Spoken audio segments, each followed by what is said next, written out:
Bonjour tout le monde, bienvenue à notre page Moroccan Virtualization Community. Comme discuté sur notre page, nous allons profiter de cette période de confinement pour passer des formations. On a décidé de faire des capsules, des petites vidéos de quelques minutes pour à chaque fois parler d'une technologie. La première capsule qu'on a décidé de faire, c'était par rapport pour expliquer un terme qui est trop utilisé actuellement dans le monde de la virtualisation, qui est le Software Defined Data Center. Alors, c'est un terme en anglais. Les termes en anglais, bien sûr, généralement, ils n'ont pas de traduction. C'est pas ils n'ont pas de traduction, on utilise les termes comme ils sont. D'accord? Alors, Software Defined Data Center, c'est à la base, c'est de la virtualisation, c'est de la pure virtualisation. Dans un environnement standard, généralement, un data center est composé de trois couches.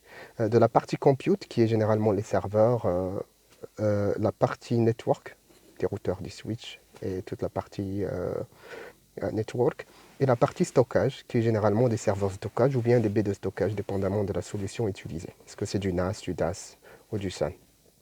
Alors, Software Defined Data Center, c'est de la virtualisation, mais sur tous les niveaux de ces trois couches. C'est-à-dire c'est de la virtualisation au niveau du compute, c'est la virtualisation des serveurs, notamment nous on travaille avec des solutions de VMware.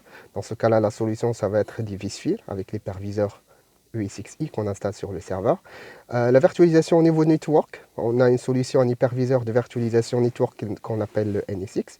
La virtualisation au niveau de stockage, comme une solution hyperconverged, celle de vSAN. C'est-à-dire que c'est la virtualisation sur les serveurs, la virtualisation sur le network, la virtualisation sur le stockage. Et là, on a touché les trois couches de physique qu'on a dans un data center. Alors, si on rajoute un peu d'orchestration, alors l'orchestration, c'est principalement, lorsqu'on parle d'orchestration, on parle de l'automatisation, automation en anglais. Ça veut dire rendre ces actions qu'on a fait, ces actions qu'on fait sur ces trois couches, ça veut dire les serveurs, le stockage du network, automatique. Ça veut dire pour créer une machine virtuelle, on ne va pas vraiment prendre assez de temps, on va faire 2-3 clics et ça va nous sortir une machine virtuelle qui est installée avec son système d'exploitation, avec ses rôles, ses applications, le tout en quelques secondes. C'est rendre les choses très automatique, des actions qu'on a l'habitude de faire, des scripts qu'on a l'habitude de lancer, tout va se faire d'une manière automatique grâce à des outils d'orchestration qui sont connus. D'accord? Et le self-provisioning, ça veut dire qu'on n'a pas vraiment besoin d'un ingénieur pour pouvoir installer ces machines virtuelles ou quoi que ce soit. On a un portail, c'est comme ce qu'on a sur les solutions de stockage, de cloud computing, Azure et compagnie. Tu accèdes à un site web par toi-même. Si tu n'es pas un ingénieur, tu peux y accéder, tu peux installer une machine virtuelle en quelques clics. Et c'est toi-même, ça veut dire c'est le self-provisioning. C'est pas forcément qu'on a besoin d'un ingénieur de virtualisation derrière pour faire les tâches. Alors la virtualisation sur les trois couches, en ajoutant le self-provisioning, l'orchestration, automation, tout ça, ça rend notre data center virtuel sur tous les niveaux. Et quand on a un data center comme ça, on appelle ce data center qu'il est cloud enabled. Ça veut dire que c'est un data center qui est prêt pour qu'il soit utilisé en tant que cloud, parce que ça va permettre bien sûr de donner des services aux différents utilisateurs. L'utilisateur pourra accéder à ces ressources-là d'une manière automatique en utilisant un portail.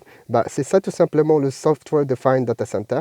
C'est à la base, c'est de la virtualisation, c'est de la pure virtualisation en ajoutant bien sûr des outils de gestion, de management, de monitoring pour surveiller la performance et tout.